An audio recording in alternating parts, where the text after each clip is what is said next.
মুসলমানের বাচ্চা, তোদের যাদের কপালে সারা দিনের একটা সেজদা নাই, তোদের জিন্দেগি জানোয়ারের জীবন, বেটা, কুকুরের জীবন, হাইওয়ানের জীবন। বলে কোত্থেকে বলছেন এত বড় কথা? আল্লাহর কোরআন থেকে। এটা কোরআন শরীফের ডাইরেক্ট আয়াত। ওই জিন্দেগি কুত্তার জীবন, যে জীবন সেজদা দেয় না, যে জীবন মালিক চেনে না, যে জীবন হালাল হারাম বোঝে না, সব এক তার কাছে।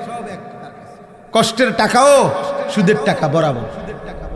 এই পকেটে উপার্জনের টাকাও নেয়, কিস্তির টাকাও নেয়।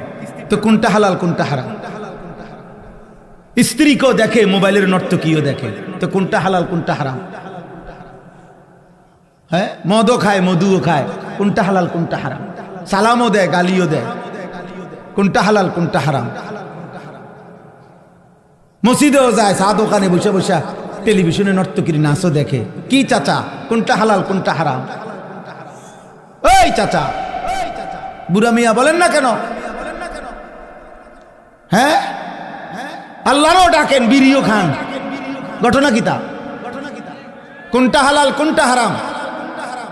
কোনো পাক নাফাক নাই, মুসলমানের কোনো পাক নাফাক নাই। তো কি সেটা? কি সেটা? বরাবর সব। স্ত্রী এবং রাস্তার মহিলা বরাবর, আপন বোন আর পরের মেয়ে বরাবর। কথা বলে না বরাবর?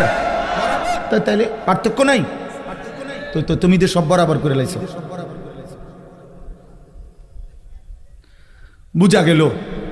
বুঝা গেল যার কাছে হালাল হারামের পার্থক্য নাই, তার কাছে আল্লাহর বিধান, রসুলের বিধানের কোনো পরোয়া নেই। কিসের আবার বিধান? আমার মনে যা চায় তা, আমার যখন যা ভাল লাগে, আমার মনে যা যায়, আমার শরীর, ইউর লাইফ ইউর উইশ।